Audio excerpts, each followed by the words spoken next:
Good morning, everyone. Welcome to Transforming Leadership Development from a Program to a Daily Practice. Today's presentation will share the leader habit formula for infusing leadership development into everyday work life and provide a primer on using predictive analytics to close behavioral gaps and achieve leadership success. Brought to you today by the Outmatch Leadership and Culture Institute.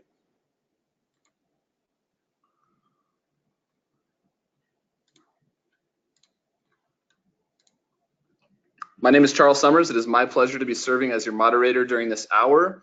If you want to get in touch with me about future webinar topics, Outmatch specific information, or if you'd like to speak with an expert from our Leadership and Culture Institute, please reach out by email at csummers@outmatch.com or just chat in your comments. Outmatch is the #1 talent analytics platform. We transform the world of work through predictive talent and culture analytics, which empower organizations to make the best possible decisions about their people, their culture, and their success, and the success of their business. As Outmatch's capabilities continue to grow, we'd like you to grow with us. So when you have a chance, head over to the website and check out all of our expert resources, sign up for a future webinar, and get the full scoop on Outmatch by scheduling a tour at outmatch.com/schedule-a-demo. As a thank you for joining us today, all attendees will receive a follow-up email with the slides and a free copy of our latest white paper, Gaining the Leadership Advantage. The Leadership Advantage is all about knowing and leveraging what leaders do best, so you can identify the people with the greatest leadership potential and put them on the right path to success. Look for an email from me after the webinar. Another way you can get today's recording or the slide deck is by going to outmatch.com/webinars, where you can find all of our on-demand webinars. During the webcast, you can interact with us by using the questions queue in your GoToWebinar status window. Please feel free to ask questions, make comments, or share feedback here. You can also find us on social media by searching @OutmatchHCM on Facebook or LinkedIn. The feature presentation will take approximately 45 minutes, and following that, we'll have some time set aside for a Q&A session with our presenters. So without further ado, I'd like to just introduce our presenters. We've got a special guest, Martin Lanik. He's the author of the business bestseller, The Leader Habit, and the CEO of Pensight. Martin's research-based formula has helped thousands of high potentials, managers, directors, and executives in 30 countries build stronger leadership skills. More than 100 companies, including AIG and CenturyLink, have implemented his programs, which have been featured in Forbes, Chief Executive, Chief Learning Officer, and Monster.com. We're also joined today by Sarah Glass, who has a background in IO psychology and heads up the delivery of talent strategy and solutions at Outmatch, including the Outmatch Leadership and Culture Institute. She works closely with our enterprise customers like American Airlines and CarMax in the areas of success modeling, talent selection strategy, and leadership development strategy, with an emphasis on utilizing data and analytics to make better talent decisions. So at this time, I'll go ahead and hand it off to Sarah. Sarah, take it away. Great. Thank you so much, Charles, and it's fantastic to be here with everybody today. We're really excited about this topic area. I know this is an area that's a passion of both mine and Martin's, so I'm really excited to be able to collaborate with him on this today. So there's so much momentum around leadership development and leveraging the talent of leaders to drive business results. Yet challenges in doing this are abundant. There's a lot of attention in this area right now, even more so than in the past. You know, we see organizations that have their C-suite and their board really engaged in how to make leaders more effective. And with that attention also comes more pressure and more expectations of leadership development actually making a difference. And so we want to spend this time really talking specifically about the challenges that continue to plague leadership development and how you can transform your approach through a couple of different methods. And so we'll talk specifically about using data-driven diagnostics paired with this habit-forming practice that really will help you move the needle.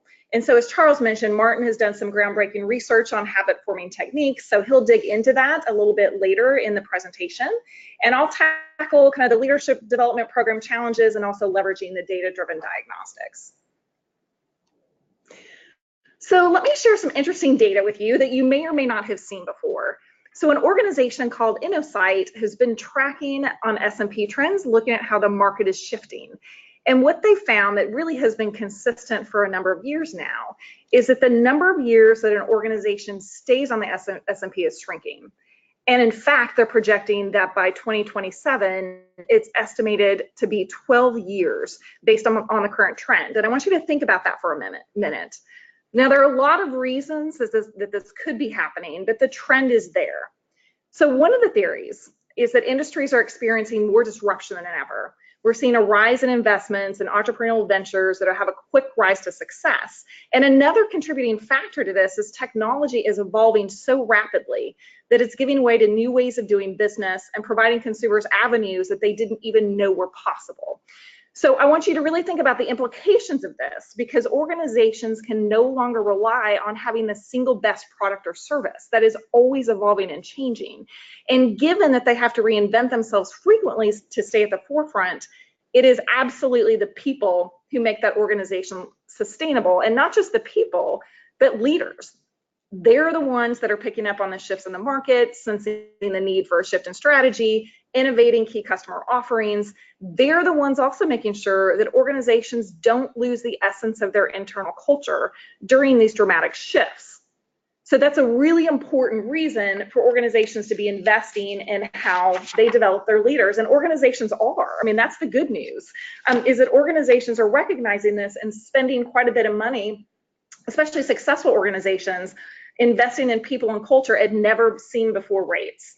So we see companies like Microsoft undergo a huge culture change. Companies like Accenture really focused on things like gender pay equity. A client of our, Scotiabank, they're investing in leaders so that they'll be poised to be a leader in the digital world, which is very different than what they've done in the past. So that investment is in people.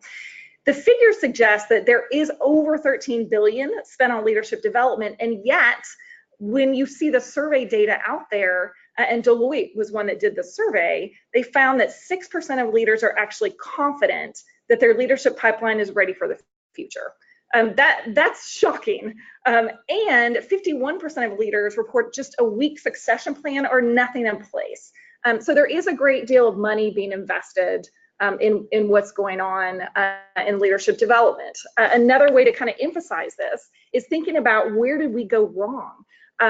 In 2013, so this has been a trend for a while, back in 2013, the Consulting Psychology Journal published this shocking revelation, which is essentially our investment in leadership development has been steadily increasing since 1996, which is fantastic, but it is not making us better leaders. And in fact, there's a negative correlation here. The more we invest, the lower the confidence in leadership.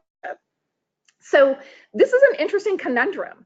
And while the answer to why this is happening is multifaceted, there is one thing that is clear. We have to do something different in how we develop leaders. We have to do something that's more meaningful and more sustainable. And that's what we want to talk about today. So where do leadership programs break down? And what I want to do is kind of tackle 5 key areas of where we see these programs break down. And then in the rest of the presentation, we'll talk a little bit about some potential solutions to help you in those areas. So where do things break down? So one is a one-size-fits-all approach. And this might sound pretty common sense, but let's talk about this for a little bit. So typically leadership programs teach a specific philosophy or technique or skill set that applies to all leaders.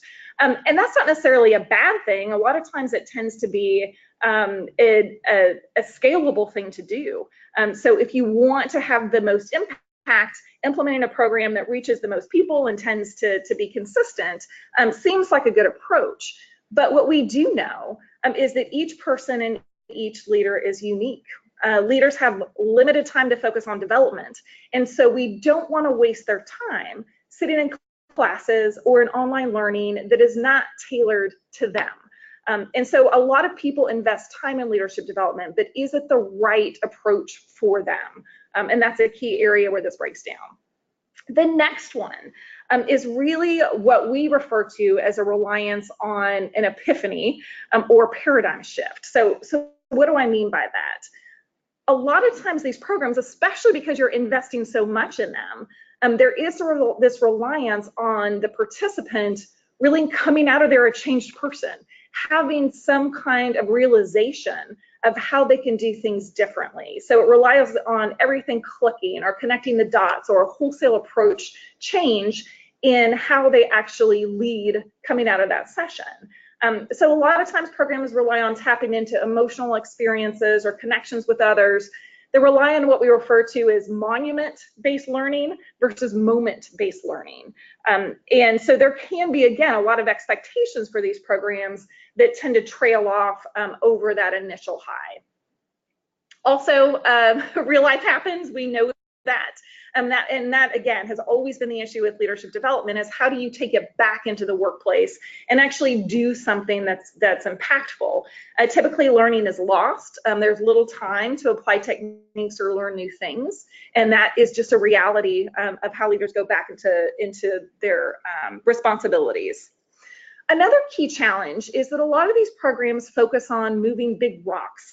And what I mean by that is a lot of these really focus on fundamental shifts of the person. So tackling something that needs to be changed, that's a big goal or a big area to tackle. So for example, it might be a situation where you're asking a very results-based leader to change him or herself into empowering others. Okay, that is a huge fundamental change in how that person operates. Or asking that somebody who's maybe a laid-back, soft-spoken leader to become a huge influencer or a master presenter. Again, those are big rocks to move. And those aren't as effective as really focusing in on some key areas that we'll talk about in a minute. And lastly, many programs are still not aligned to the cultural nuances or shifts that may be happening within the organization. So are we in turnaround mode or growth mode? Are we reinventing ourselves? Are we doubling down on the tried and true? Are we inventing new products and going out to new markets? Or are we building on our current customer base? So all of these different business strategies lead to different leadership behaviors that are going to be effective for success. And so these are typically the areas where we see some breakdowns happen. So what do you do about that? How do you transform your leadership development approach to get better results? So here's kind of the fundamental approach that we would recommend. So the whole goal is to improve business results. That should be the reason why you implement a leadership development program. You want to do better by the business. You want to move the needle on key business strategies and results. And the notion or the theory is that if your leaders are more effective, not just in the short term, but in the long term, that will lead to improved business results. So then the $10 million question is, what leads to leadership effectiveness, and how do you actually improve that?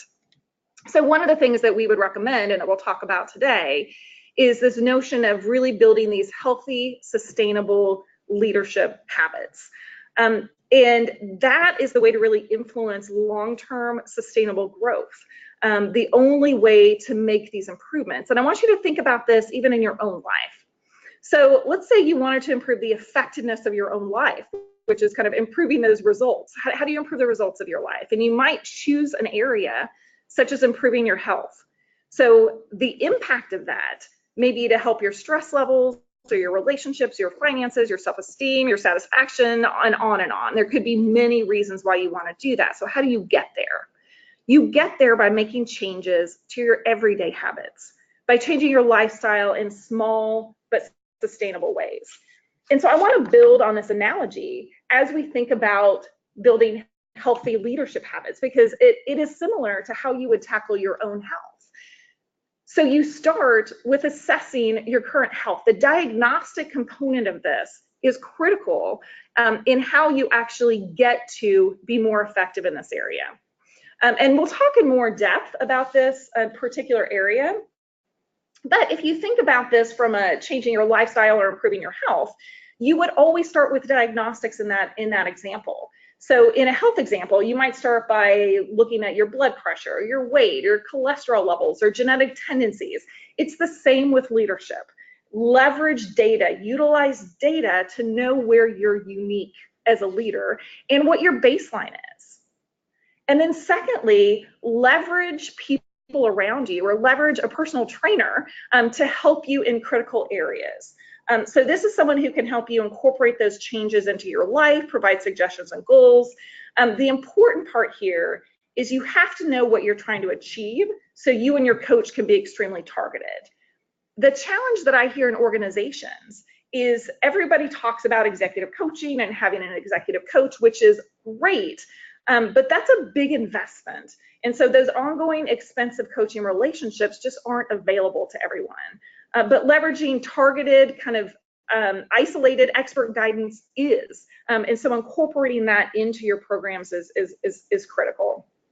And then the next piece, and Martin's going to spend a lot of time on this particular component, but you have to exercise. So knowing where you are and having maybe someone to help you identify goals and how to get there is great, but you have to be willing to do the exercise. And this is learning and practicing those healthy habits to accelerate growth. But you have to commit to that. And it may be, if you think about the health example, you might start with a 15-minute walk each day and build that up over time. But this is something that's critical as you develop the leadership effectiveness. And finally, one of the most critical parts is measuring progress and continuous growth. And so you think about this in the health example, you might have certain targets that you're measuring. It may be, reducing inches, or the ability to sleep better, or weight loss, or building strength, but you know what you're trying to achieve. This absolutely should be the same in leadership development. Know what you're trying to achieve, know what those metrics are, know how you're actually going to measure those. And again, we'll talk a little bit about more about this component. So what I want to do is tackle kind of the first one, which is assess current health. And then I'll have Martin talk specifically about kind of the exercise and the habits and how you can measure improvement around that.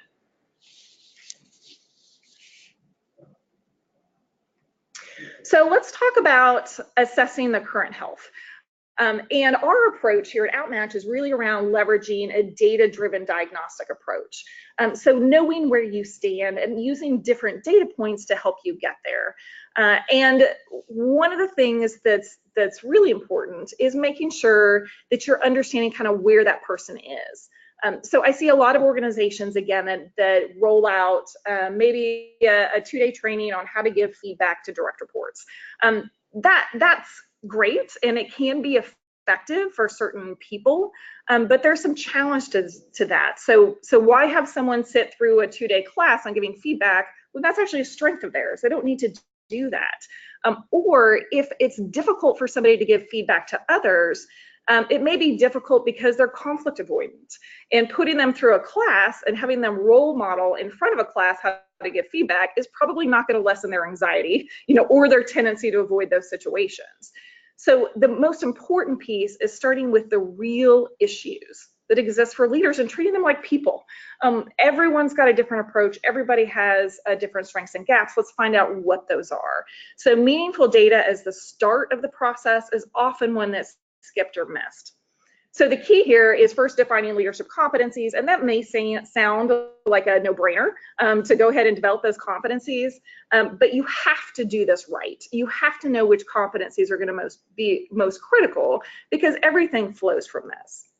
And then it's around gathering meaningful data and analytics that will not only help you target programs to that individual, but help you understand your leadership pool, get visibility into the strengths and gaps to help you plan for the future. Don't go in blind. Leverage data to help you get there. So let's talk about the different pieces of data.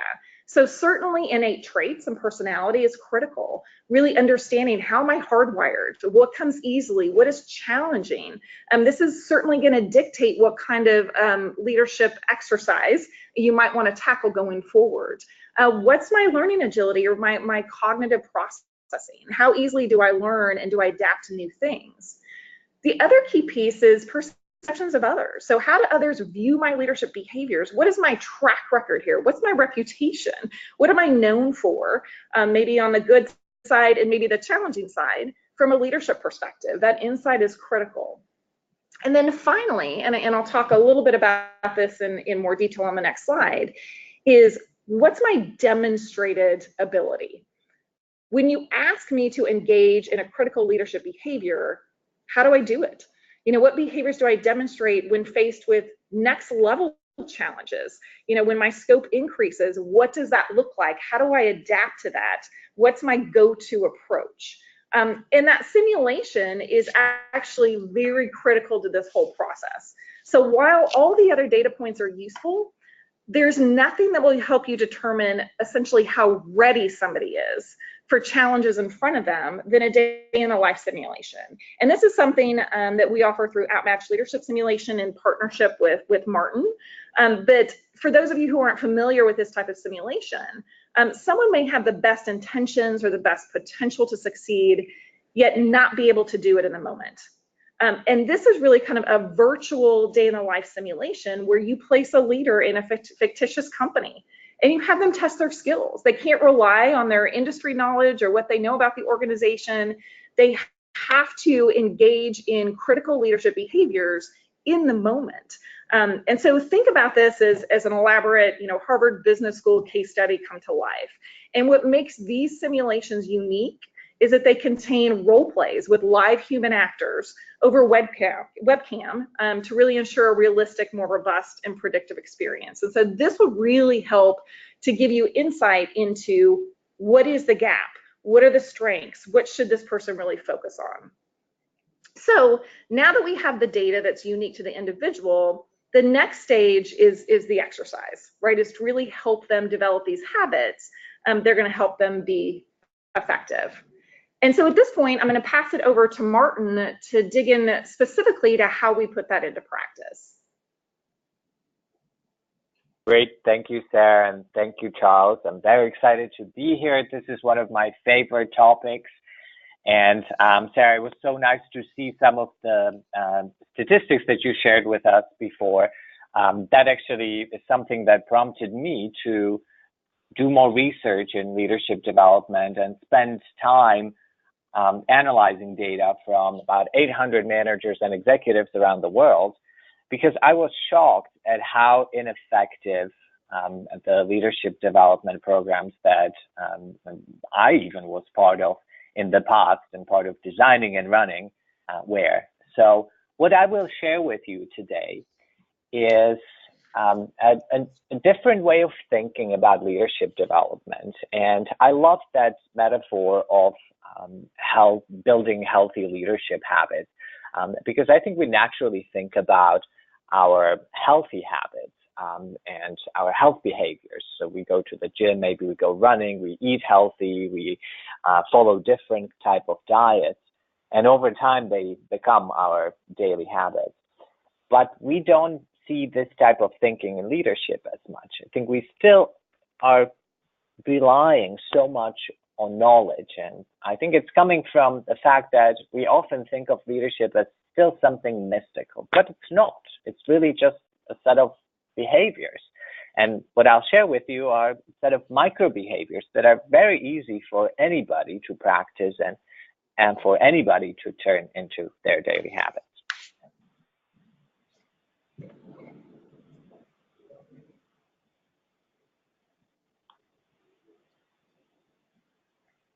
I'm not sure that the slide is advancing, so Sarah, if you can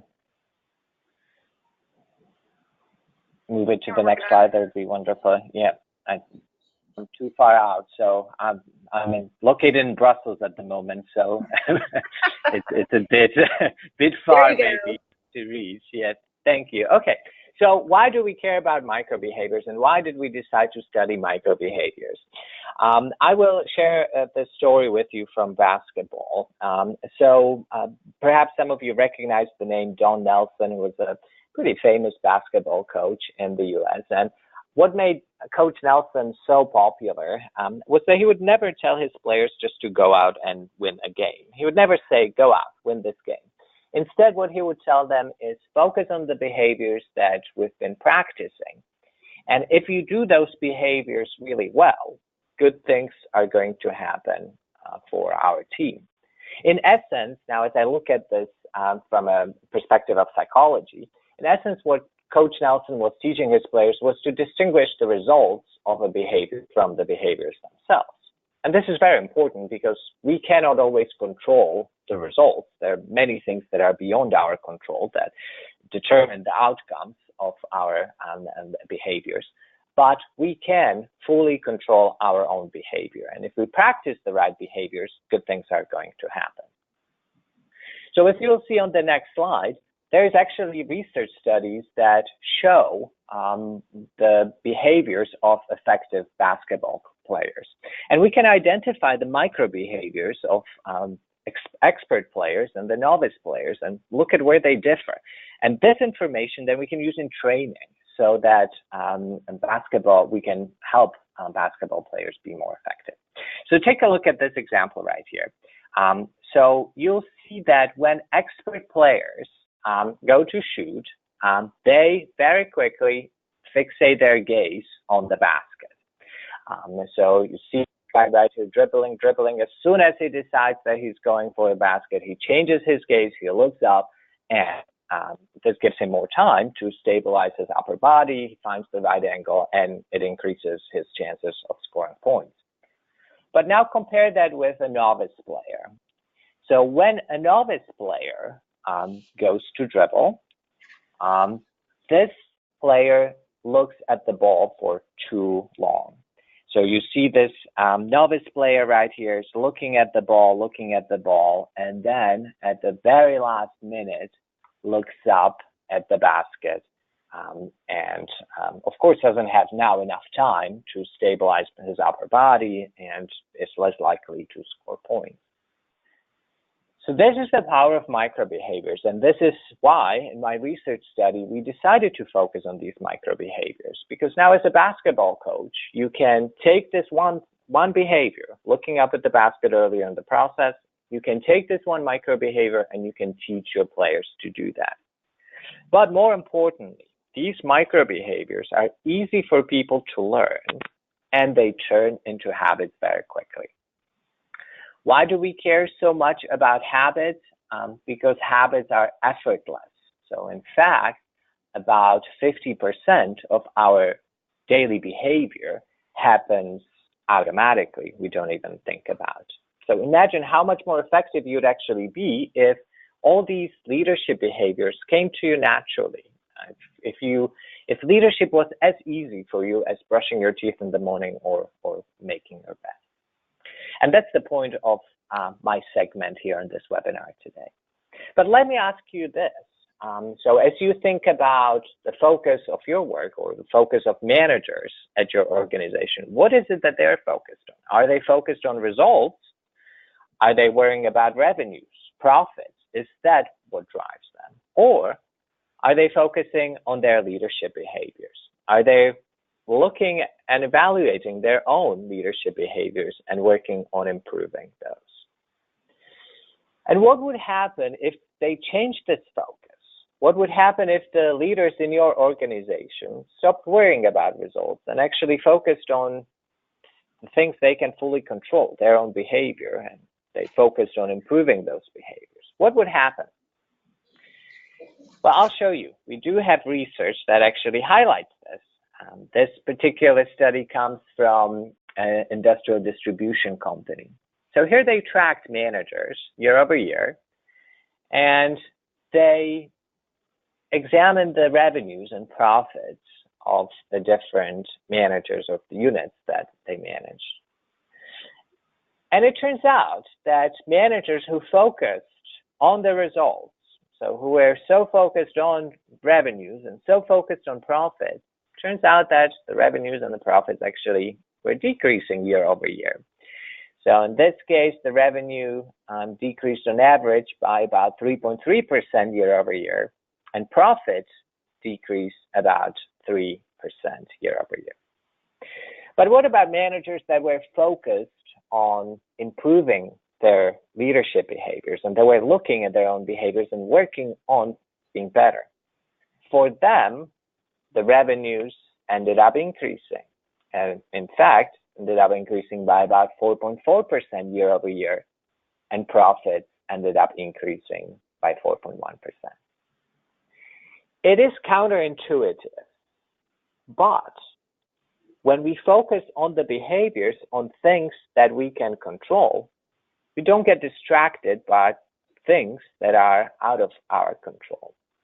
And we can perfect our behavior, and if we perfect the behavior that distinguish effective leaders from ineffective leaders, if we perfect the behaviors of the effective leaders, if we turn those behaviors into habits, good things are going to happen for our organizations, and we're going to achieve the results that we actually want.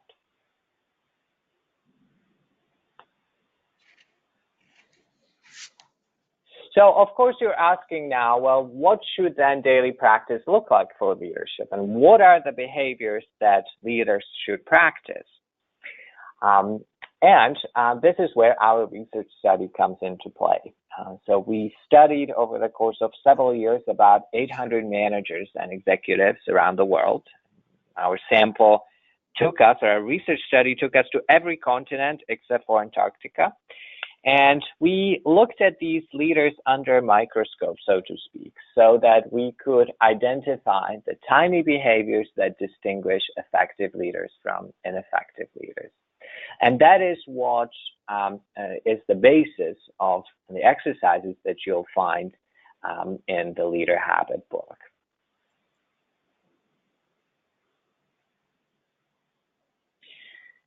I'm very proud of this book. As I mentioned, it is based on our global study of those 800 managers and executives. And through this research, we identified 22 core leadership skills, and there were about 79 micro behaviors underneath. So these are the micro behaviors that then make up the 5-minute exercises. And I'll give you an example of one of these skills that we found that probably all managers in your organization have been struggling or wondering about, and that's empowering others. So what does it really look like when a manager or effective leader is empowering others? So we found that there are 3 very specific micro behaviors. The first one is sharing decision-making authority, and that means not only delegating projects, but actually having a conversation and having clarity around where is the employee going to be making decisions and what decisions are okay to make. For example, you could agree that any expenses that are under $2,000, the employee is able to make decisions about. But just pausing and thinking and having this discussion about decision-making authority, that's one of the micro behaviors that we found with effective leaders. The other micro behavior was agreeing on the next checking point. So when a project or a task is discussed, effective leaders have a quick conversation around what is the next checking point, and then what deliverables are they going to review at that point. But it's in the form of a discussion. It's not something that the leader prescribes necessarily. And then the third micro behavior is coaching through roadblocks. So when employees come to you or colleagues come to you with problems, effective leaders don't give them the solution right away. Rather, they have a conversation around what is it that they already tried, what are some different things that they could try. They don't give them the answer, but they use it as a learning opportunity, and they empower the employee to make decisions and to solve these problems on their own. So these are the 3 behaviors for empowering others. Of course, it's very useful information, and probably some of you even wrote it down, but look what happens with this information as time goes by. By the time we're done with this webinar, you'll only remember 65% of what was said here today. And tomorrow, you'll only remember half of this information. Next week, only 15%.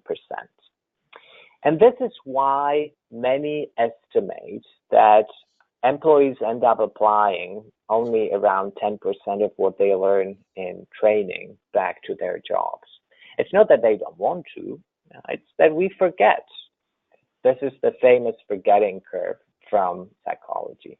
We forget the information that we are presented with, and hence it's very difficult then to change any behavior and to apply this information to your job later on.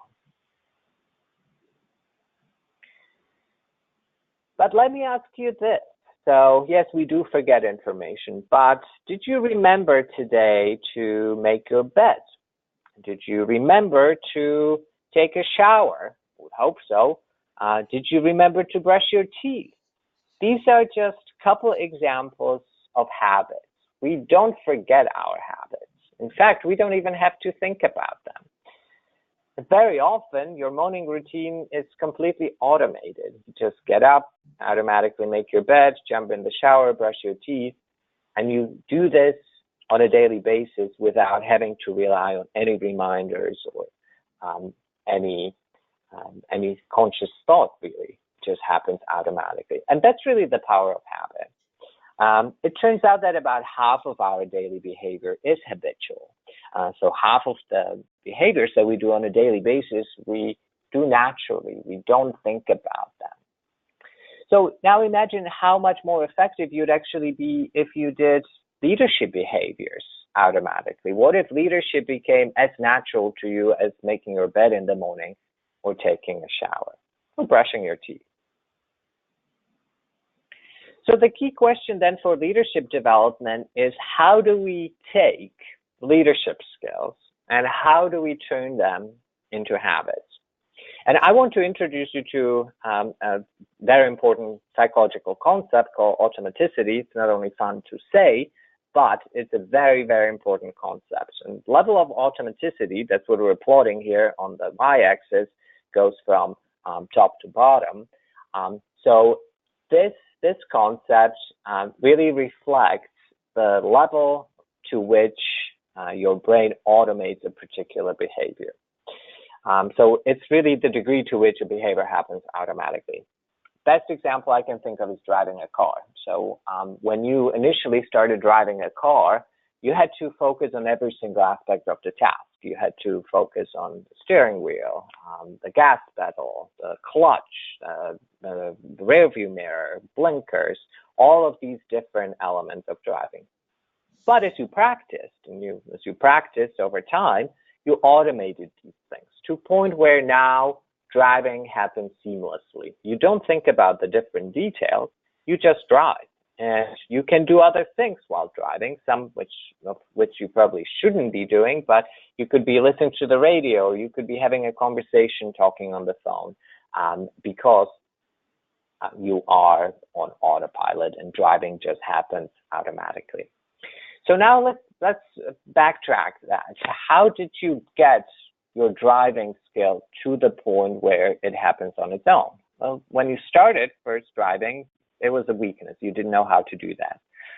But every day that you practiced, you moved a little bit to the right, and then you became proficient. And as you practiced more and more, you actually became a master. And as you practiced more and more and more, all of a sudden your brain created a mental model of this behavior, and then it took over, and now you can drive without any conscious thought. And we do that. I mean, how often have you missed the exit because you were so involved in something else and you were not paying attention to driving, yet you were still driving? So that's the point of my research, and I think the most exciting part of what I'm sharing with you today, that we can take this model and we can turn leadership skills into daily habits, but it has to happen through practice.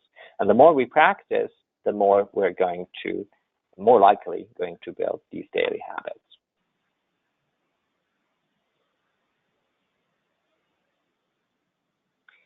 So we talked about those micro behaviors, and that's one part that's necessary to build a habit, is of course the behavior. And I put the word micro before behavior just to remind you that the smaller you keep that behavior, the quicker you're going to form a habit. Just think about it. What's happening in your brain is that your brain is now formulating a model of that behavior, whether it's empowering or delegating, communicating, influencing others, whatever the leadership behavior is, your brain is creating a mental model of it. And the smaller you keep that micro behavior, the easier it is for your brain to model it. And so that's why we're focused on micro behaviors. Small behaviors turn into habits faster. But you need one more thing. And to turn a microbehavior to a habit, you need a cue. It's really through that pairing and through that association of cue microbehavior that we form habits. Because essentially habits are just automatic responses to a cue. When a cue is present, then your brain picks the right behavior that it's learned to associate with it. And here is an example then of what daily practice could look like if you are trying to teach your leaders to turn empowering behaviors into a habit. So first you need to pick the micro behavior, of course, and now, for example, we could choose asking questions instead of offering solutions and advice. And we could be much more prescriptive. We could actually prescribe what the leader should say here. And they could say, what makes this a problem and what have you already tried? That's an example of a micro behavior. Now let's pair it with a cue. And the cue would be, in this case, when somebody comes to you with a problem or an issue. And now we have what I call a leader habit exercise. So this is something that you can practice. It's very simple. It only takes 5 minutes or less. And even when life happens, as Sarah mentioned, you still can find those 5 minutes to practice your leadership exercise. So then the full exercise would be after someone comes to you with a problem or issue, you ask questions instead of offering solutions and advice by saying, what makes this a problem and what have you already tried? Now, you might be asking, well, love this idea, interesting, I've seen this work in my health behaviors, but how do you really scale it through the organization? How do you create accountability around this? How do you help people to even identify the type of exercises that they should be working on? That is where the Leader Habit app comes into play. And we're very happy to partner with Outmatch on this technology. So as Sarah mentioned, after a person would go through a simulation, after we measure what habits they already have or what skills they have, where can they work, where do they need to improve, what can they work on, then the technology would automatically put a development plan together for the person. That speaks to their natural tendencies, like their personality and also their learning agility. And this technology would actually then predict how often do you have to practice this particular exercise until it turns into a habit. And better yet, it also measures your progress. So in this example right here, let's say that I decide to work on empowering others. So I would select this exercise, and then as I practice this exercise, or every day, I get a notification that tells me or reminds me to practice this exercise. So in this case, my exercise is after someone comes to me with a problem or issue, I ask questions instead of offering solutions and advice, but by saying, what makes this a problem? What have you already tried? See how simple this is? It really does take only 5 minutes or less. And then when you practice this behavior, then you can check it off that you practiced it, and you can write a quick reflection to see how it went, or if you need to adjust this question, or just what reaction you got from people as you practice this.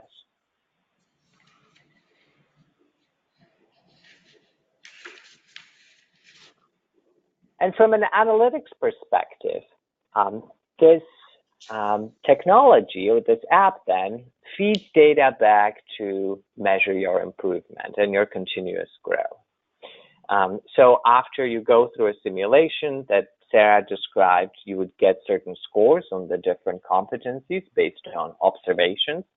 And as you are practicing your daily exercises, the system is adding points, so to speak, and you are seeing growth. So I think this, for me as an organizational psychologist, this is very exciting because for the first time, you could actually measure the improvement and behavioral change of leaders in real time. As they are practicing these different behaviors, the technology is tracking them and they are improving. So you might be asking, well, how does this happen? Is it just self-report? How does the app know by how much the leader is improving? So it's of course secret sauce, so I cannot tell you everything, but what I can tell you is that it uses narrow artificial intelligence to model the behavior change and the improvement. So it takes into account not only the self-report, but it takes into account, for example, what comments the person wrote, and it takes into account how they are responding when they are tracking their progress. And through this information, then it gives real-time feedback, not only to HR, but it gives feedback to the participants, letting them know by how much they've improved, but also their managers, if you choose to involve their managers as a health coach in this process. And then it's updated in real time. So now I see that I only need to practice this for 12 more days before it becomes a habit, before it really becomes automatic. And I've already improved by 15% since I took the initial assessment simulation. So I think very exciting, because this can not only support coaching programs and your traditional or more traditional leadership development programs, because it gives the daily practice, and it creates structure around the daily practice, and more importantly, way to measure progress on a daily basis.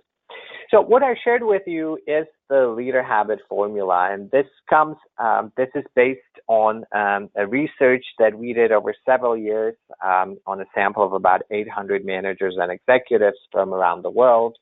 If you are interested in these exercises, there are 79 different micro behaviors and corresponding exercises in the book. I encourage you to check it out. It's available at Amazon or any other bookseller. And if you'd like to learn more about the technology that could make this leader habit formula your corporate leadership development strategy, you can check out a demo at outmatch.com.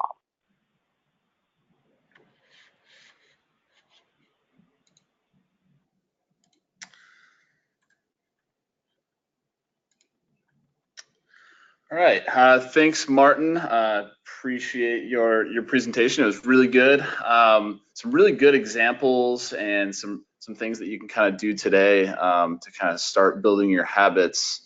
And you know, I found the material very engaging, and I think our audience did as well, just based on some of the questions that came in. And so I'm just gonna kind of go right down the list here. We've got about 10 minutes left, so take a handful of questions here. And so the first one that came in was, what would be your recommendation on where to target development? Just high potentials, all leaders, at what level? Martin, you want to tackle that one, and I'll add my 2 cents as well?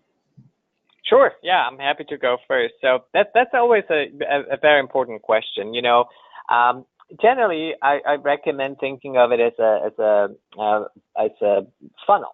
So you want to first assess everybody and give them some kind of a basic assessment, just to understand what is it that you're working with, the baseline. And then from there, you start prioritizing. So you start prioritizing not only based on the needs that you have of the individuals, but more so with the business needs. So maybe there are some business functions that are more critical than others. And based on that, you identify where are the areas and the people where you invest more money and then less money. So an example of the Outmatch simulation technology and the habit building technology that I shared with you, that's something that is fairly inexpensive and could be made available to a larger number of employees. But then when you start combining it with executive coaching, it becomes more and more expensive, and then you just want to invest in the few employees that are maybe being prepared for critical executive positions. Yeah, and I think that, just to add on to that, Martin, one of the things that we're seeing quite a bit from organizations is for them to really want to have an idea of who to invest in. And so the great thing about using data on the front end is getting a really good picture of kind of some basic strengths and gaps. And a lot of times what we'll do is come in and essentially do a bench strength analysis, where you get some of the initial data from their innate tendencies, maybe some of the cognitive factors, maybe a 360, to really kind of see where are we today. And then start layering in some data components, like the simulation. So then you can start prioritizing it, as Martin mentioned, but also having a visibility, into where those strengths and gaps lie, and where you really want to start even combining maybe groups of people that might develop together based on what their strengths and gaps are. So that diagnostic piece on the front end, I think, is really important. And then absolutely, then you want to layer on and invest more. And I think the other piece would be, and I think, Martin, this is a great thing about the simulation, is the simulation is really targeted to how ready somebody is. And so also the closer you are to looking at things like succession planning and kind of readiness to move into those roles, that can give you even that additional layer of insight into the readiness component of that. So you definitely want to target everybody, but certainly the amount of data, the amount of investment, the amount of kind of higher touch activities would be a little bit different at those more critical levels or the high potentials. Yeah, and just one maybe to wrap this question up, I think the key, and that's, I think, Sarah, I'm so happy that you brought it up. It's really in the diagnostic piece. Is without analytics, you're going in blind. So the more accurate data you start with, the better decisions you're making, and the more you can prioritize. Yeah, and we talk about bigger investments later, but honestly, if you think about that chart we showed earlier, there's these huge investments that are happening today, and so it actually might be overall a lower investment if it's much more targeted to what that individual needs. Perfect. So I'm going to move on here. We've got time for a couple more questions. So in these types of programs, what data is typically shared with the organization versus the individual? Yeah, I think that's a great question, because as Martin mentioned, this all starts with the data and the diagnostic component. And I think the great thing about so many of these tools is that there's great information for both the organization and the individual. So I know most of the organizations that we work with are really leaning towards transparency, which I think is important in terms of being able to share as much data as possible with the individual, so that they have an opportunity to really understand their own baseline. So we talked about before, the only way to kind of build those habits is to be able to know where you are today. And so as much data as we can share to also help generate some of that self-awareness, because that is such a critical factor to them kind of changing and doing things that are differently, is there has to be the motivation and the intent and the realization that it's going to lead to a better result. And so I think as much data as you can share, the better. Now, definitely when we look at the organizational data, we're looking at things like the bench strength analysis, or looking at it more in aggregate, making some more organizational decisions. But at least having that data be visible from an individual and organizational level, I think, is really important. I don't know if Martin, if you would add anything onto that. I would absolutely agree. Transparency is always the best policy. And it goes along also with that notion that really change has to happen in that individual, and the individual should be driving their own development. That's generally where this whole training and development is going anyway. So the more we can equip people with the right data, the better, because then they can make more informed decisions about their own development and drive it and achieve better results. And I think this is, it's related to a question that we've gotten in as well, but I think, Martin, one that is, I know I've had as well in terms of the research that you've done, is there anything that leads managers to be more apt to put these things into practice? So if you think about maybe adoption rates of taking the recommendations and putting them into practice. I know you guys, through the technology have been able to see some of that. But I guess how realistic is it for people to really put this into practice? And have you seen anything there that would determine, the probability of that happening?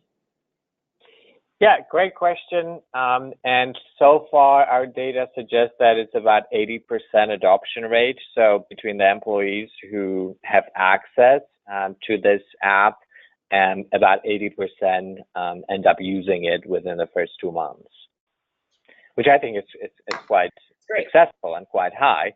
Oh, of course, it needs to be supported. So the more you can support it and the more you can build around it, the better. So if you can keep mentioning it in different leadership development training programs, right? If it's part of that. So the more that the facilitators mention it, encourage people to use it, that's helping. If participants know that their managers and their HR has access to this data, that's again going to increase the motivation for them to use it and to be actually practicing these behaviors. So that's what our research suggests. It's about 80% adoption rate. Great.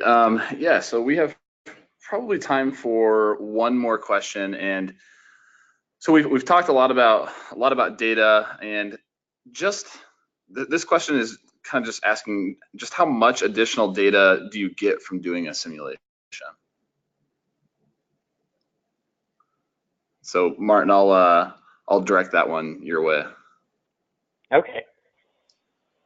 So the benefit of doing a simulation when you compare it to other type of assessments is that you actually are seeing the person in action.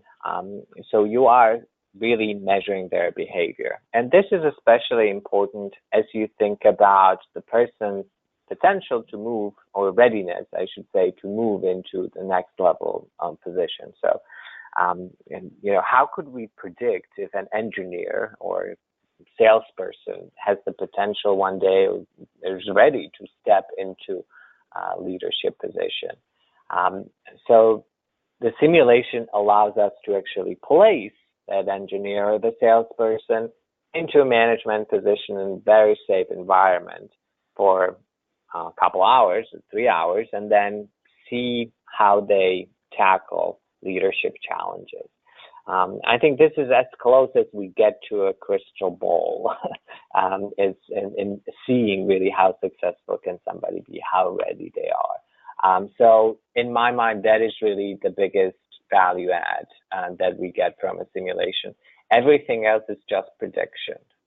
So if we're using psychometrics like personality, you mentioned cognitive ability, or even 360, that's all based on where that person is today. And we could predict the success at the next level up. But unless we actually see the person in that position today, it's very hard to tell if they're ready or not. Great, thanks, Martin. So that actually brings us to the end of our questions time here. So I just want to first off thank both you, Martin, and Sarah for coming in and presenting on the topic today. And thanks for all. Thank you to all of you that attended today's presentation on transforming leadership development. I hope to see everybody next month as we kick off a brand new webinar series on HR technology trends. In the first webcast of the series, we will cover machine learning in HR and how it will impact your people initiatives. For more information, please email me at csummers@outmatch.com or go to outmatch.com/webinars. That's where you can find all the upcoming and on-demand webinars that we have. So once more, I just want to say thank you, and we will see you next month.